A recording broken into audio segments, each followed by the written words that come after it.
बाबा सिद्दीकी का करजत के जंगलों से क्या है कनेक्शन? आखिर क्यों अचानक से दुबई भाग रहे हैं सलमान खान? और लॉरेंस बिश्नोई के भाई अनमोल का भी क्यों नाम आ रहा है बाबा सिद्दीकी की हत्या में? और मुनव्वर फारूकी ने ऐसा क्या गलत बोल दिया था कि अब फिर से उसको माफी मांगनी पड़ रही है और अपनी जान की भीख भी मांगनी पड़ रही है? इसी के साथ आपको यह भी बता देंगे कि दुबई सलमान के साथ कौन कौन जा रहा है। और यहां पर एक चीज भी सामने आई है कि सलमान खान की वजह से ही बाबा सिद्दीकी की हत्या की गई है और इसके अलावा कोई भी चीजें सामने नहीं आ रही। इस केस में क्राइम ब्रांच के पुलिस ऑफिसर लगातार इस केस की छानबीन कर रहे हैं, लेकिन उनको कोई भी सुराग नहीं मिल रहा। लेकिन अभी तक की जो जांच हुई है उसमें यह पता लगा है कि स्नैपचैट के जरिए ये सारी चीजें इंस्ट्रक्शन दी जा रही थी। तो सबसे पहले हम बात करते हैं बाबा सिद्दीकी और करजत के जंगल का। बाबा सिद्दीकी को 12 अक्टूबर को गोलियां मार दी गई थी। 3 गोलियां उनको लगी थी, जिसके बाद उनकी हत्या हो गई। लेकिन आपको बता दें कि जो शूटर्स थे उन्होंने करजत के जंगलों में जाकर लगातार कई दिनों तक वहां पर शॉट यानी कि प्रैक्टिस की थी गोलियां चलाने की। वो एक पेड़ पर लगातार वो गोलियां बरसाते थे, वो अपने निशाना पक्का कर रहे थे। यानी कि एक गांव है करजत के जंगलों के पास में, उससे 5 किलोमीटर दूर था ये करजत जंगल। वहां पर वो आते थे, वहां पर एक झरना था और झरने का शोर था और एक सुनसान जंगल जहां पर किसी का आना जाना नहीं था पूरे तरीके से। वहां पर किसी का परिंदे का भी पर मारना नहीं मिलता था। वहां पर इन लोगों ने गोलियों से प्रैक्टिस की और किसी ने भी इनको वहां पर प्रैक्टिस करते देखा ही नहीं और इनका भी इनके बारे में किसी को कुछ नहीं पता। और जब इनका निशाना पूरे तरीके से पक्का हो गया उसके बाद इन्होंने पूरी प्लानिंग को अंजाम दिया। हालांकि एक शूटर ने जांच के दौरान यह कहा है कि हमें आदेश मिला था इसके बेटे जिशान को मारने का, लेकिन बाद में यह आदेश आया कि जो भी मिले उसको मार दो। अब यहां पर बाबा सिद्दीकी की किस्मत इतनी ज्यादा खराब थी कि उनको ही मारना पड़ा। वैसे बाबा सिद्दीकी की हत्या करने का प्लान उनके घर के बाहर था, लेकिन कई दिनों की रेकी के बाद भी शूटरों को कोई भी मौका नहीं मिला, जिसके बाद जिशान सिद्दीकी के ऑफिस के बाहर ही बाबा सिद्दीकी की हत्या कर दी गई थी। और ये औजार और इनके साथ में जो यहां पर बहुत सारे पैसे जो दिए गए थे वो मुहैया कराने में एक दूसरा इंसान था जो मिडल मैन का काम कर रहा था। पैसे हो चाहे वो हथियार हो, इसके अलावा और भी जरूरत की चीजें चाहे बाइक हो या फिर कुछ और भी चीजें हो, वो बीच में सब कुछ मुहैया करा रहा था। एक शूटर जो महाराष्ट्र से ही चुना गया था क्योंकि वो महाराष्ट्र के अलावा मुंबई और आसपास की सभी जगहों से पूरे तरीके से वाकिफ था और उसने ही पूरे तरीके से इस पूरी चीजों को अंजाम दिया। अब बात सिर्फ यहीं तक नहीं आती, आपको यह भी बता दें कि सलमान खान बाबा सिद्दीकी का काफी खास दोस्त है और बाबा सिद्दीकी उसे अपने बच्चे की तरह प्यार करते थे। लेकिन आज उसी बच्चे ने बाबा सिद्दीकी की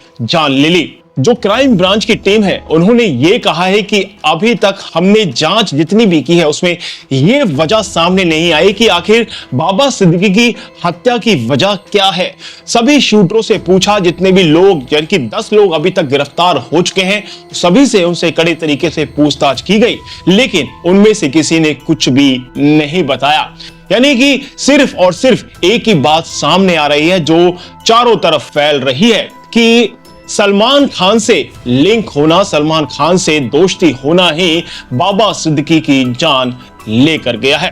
अब आप समझ सकते हैं कि बाबा सिद्दीकी के साथ क्या हुआ है। सलमान खान का साथ देना होना और उसे अपना बच्चा समझना, आज बाबा सिद्दीकी अपनी जान से ही हाथ धो बैठे हैं।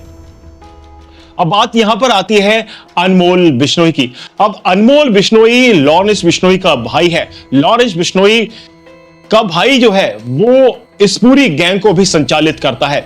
आपने कई फोटोज कई वीडियोस देखी होंगी, उसमें आपको अनमोल बिश्नोई पूजा करते हुए दिखाई दे रहा होगा।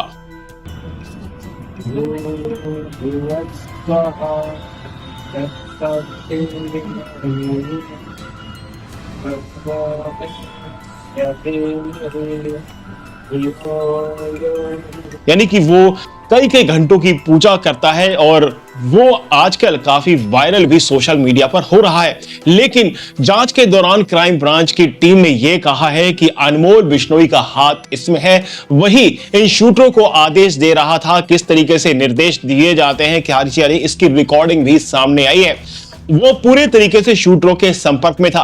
वो बाहर कनाडा रहकर इन सभी चीजों को देख रहा था, मैनेज कर रहा था। आपको यह भी बता दें कि अभी तक अनमोल बिश्नोई किसी के भी गिरफ्त में नहीं आया है, वो उसको अभी तक गिरफ्तार नहीं किया गया है। यानी कि यहां पर पूरे तरीके से अब जो सामने चीजें आ रही हैं उससे पता लगता है कि बिश्नोई गैंग का इस पूरे हत्याकांड के अंदर हाथ है, कनेक्शन है। तो अब आप समझ सकते हैं कि जिस तरीके से हत्या की धमकियां दी जा रही हैं लगातार सलमान खान को, तो हो सकता है कि आने वाले वक्त में कुछ भी हो सकता है। या तो सलमान खान की माफी होगी या फिर उसकी डेड बॉडी सामने होगी। ये इन दोनों चीजों में से एक चीज हो सकती है। अब कड़ी सिक्योरिटी के बीच में सलमान खान अपने बिग बॉस 18 के सेट पर भी शूटिंग के लिए जा रहे हैं। सलमान खान की कई सारी मूवीज हैं, उसमें भी वो अपने शूट के लिए लगातार उस सुरक्षा घेरे के अंदर जा रहे हैं। लेकिन अब जो खबर आई है वो खबर ये है कि अब सलमान खान एक इवेंट के लिए दुबई जा रहे हैं। वो जो दुबई के अंदर इवेंट हो रहा है उसका नाम है दबंग रीलोडेड। अब ये सही में वहां पर इवेंट हो रहा है या फिर नहीं हो रहा, या फिर ये एक बहाना है वहां पर कुछ अंडरवर्ल्ड के लोगों से मिलने का, या फिर कोई ऐसी प्लानिंग है जो चुपचाप अब दुबई की जा रही है। क्योंकि जब भी ऐसे हादसे होते हैं, कुछ ना कुछ होता है, तब सलमान खान ही नहीं बल्कि और भी कई सारे सितारे हैं वो दुबई की तरफ भागते हैं। अब खबरों के मुताबिक तो सामने ये आया है कि वहां पर एक, जैसा कि मैंने आपको बताया कि एक दबंग रीलोडेड इवेंट हो रहा है जिसमें काफी सारे बड़े बड़े सितारे बॉलीवुड से जुड़े हुए अपना हिस्सा ले रहे हैं। अब सलमान खान के साथ जो जा रहे हैं वो है जैकलीन फर्नांडिस, सोनाक्षी सिन्हा, मनीष पॉल, सुनील ग्रोवर और आस्था गिल। ये लोग जो हैं सलमान खान के साथ दुबई जा रहे हैं। और आपको पहले भी बता दें कि एक एक्स रॉ एजेंट है एनके सूद, उन्होंने भी ये कहा कि वहां पर इवेंट तो होते हैं लेकिन इवेंट के दूसरे पार्ट में, यानी कि इवेंट को हटाकर अगर बात करें तो उससे अलग भी कई सारे लोगों से मिलना जुलना इनका होता है। वहां पर ये काले धंधे करते हैं, अपनी कई ऐसी डीलों को करते हैं जो आज तक किसी को नहीं पता है। तो ये सारी चीजें सामने आई हैं और अब देखते हैं आगे क्या होने वाला है, किस वजह से अचानक से दुबई जाने का ये प्लान बना है और वहां पर सही में इवेंट होता है या फिर अब एक नई कड़ी, नया मोड़ जो है ये पूरा हत्याकांड लेने वाला है।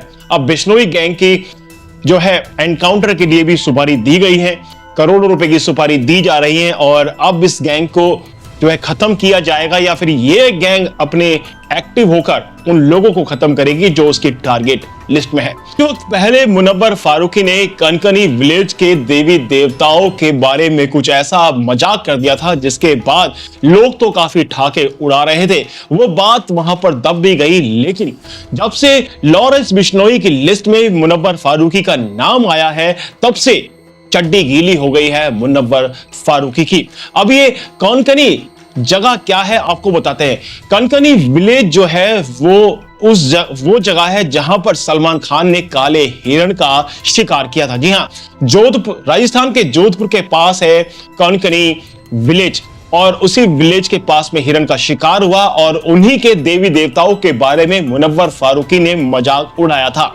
और ये पूरा बॉलीवुड भी ये इसी तरीके से जो हिंदू देवी देवता हैं उनका मजाक उड़ाता हुआ आया है और मुनव्वर फारूकी को तो खुद सलमान खान का सपोर्ट है। तो आप समझ सकते हैं कि उस टाइम तो ये बहुत बड़े तीस मार खा बन रहे थे कि ये सोचते थे कि मेरे ऊपर सलमान खान का हाथ है, मेरा कोई कुछ नहीं बिगाड़ सकता। और जिस तरीके से बाबा सिद्दीकी की हत्या हुई उसी के बाद पूरा बॉलीवुड हिल गया। सलमान खान का जिन पर हाथ था वो पूरे तरीके से हिल गए और अब वो अपनी जान की भीख मांग रहे हैं, लगातार माफिया मांग रहे हैं कि मैंने ऐसा कुछ भी नहीं किया और मेरा ऐसा इंटेंशन नहीं था। अगर ऐसा इंटेंशन नहीं था तो क्यों हिंदू देवी देवताओं को लगातार टारगेट किया जाता है अपने कॉमेडी शो के जरिए, अपने फिल्मों के जरिए?